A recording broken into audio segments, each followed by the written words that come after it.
want to ask now, Norman Steisel, first deputy mayor. What do you think of what this says about the mayor, and how serious an allegation of his conduct of his office do you consider it? Well, I think the report was very useful in that it laid out a lot of the facts, and that if one were to look at the broad swatch of events here and what went forward, I think the mayor acted responsibly and learned a great deal from this incident. I think. You think it says the mayor acted responsibly? I think you have.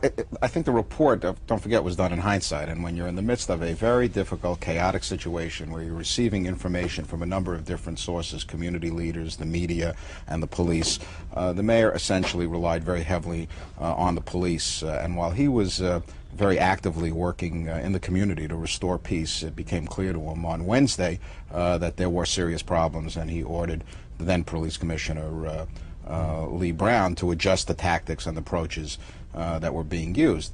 And I think among the lessons that were learned, because whatever went wrong and whatever mistakes were made, and there were certainly many that were made, the important thing is to build from those and learn about how to go forward in the future. And many of the things that Ray Kelly recommended to be done to enhance the police's mobilization and the communication and the tactics they used and training, which all seem to have been lacking during Crown Heights, were put into full effect when the city encountered other difficulties after the Crown Heights situation. Washington Heights, for example, or the potential problems we encountered in the aftermath of the Rodney King case. And I think all of those things demonstrated that we could control and keep the city very cool. Where you had an outreach that worked.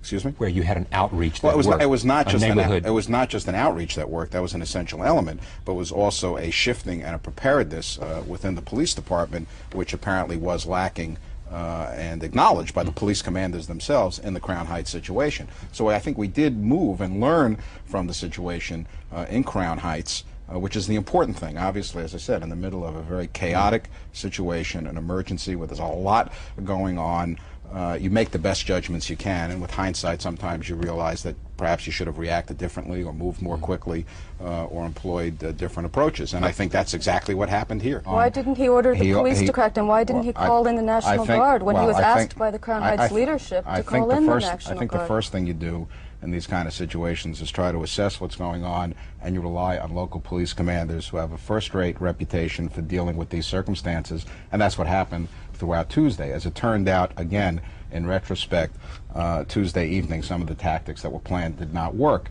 In a subsequent meeting Wednesday morning with the police commissioner, with community activists, also having been warned and having seen the media accounts, he came to realize that more needed to be done. The police came up with a solution which he was dependent on. He was then out in the street. The mayor was in the community, working with the community. Most of the disturbances actually took place in the evening and the nighttime hours, and I think, as I said earlier, he made a judgment that the police were able, or accepted the judgment. You're right, there was a lot of other information, and I think the key is how do you evaluate that information, some of it legitimate, some of it rumor, some of it very partial, and how do you digest that information to craft an approach that's going to work. And I think that was an effort that the mayor made. But in retrospect, we did learn that it did not work as well as it should have.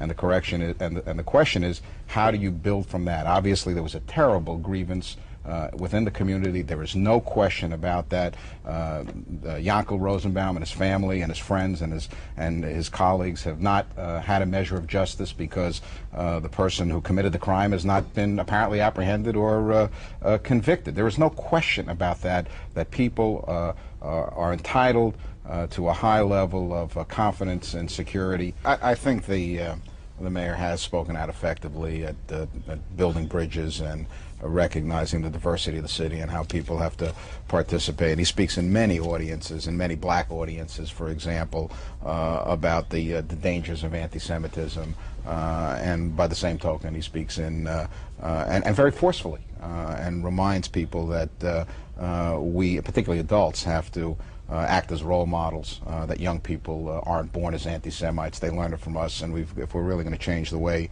we live in the city, we've got to evince very different attitudes. And I think he talks about those kind of views in the Jewish community as well, about racism. Racist hate mongers and charlatans and demagogues who spew hatred and anti-Semitism and racism, I'm not sure and he encourages them. I'm not sure who you're suggesting that he embraces, but I think one of the things when you look back at this mayor's record with respect to the Jewish community and issues of concern like Israel, he has not simply been in the forefront of African-American leadership and being supportive of those issues. He has been singular on a number of occasions. His early condemnation of Farrakhan, who was very threatening to many people, was an important step where he stepped out to say those things. We are out of time, and I thank each of you for coming. No, thank you very much. Thank all of you for coming. We'll be right back.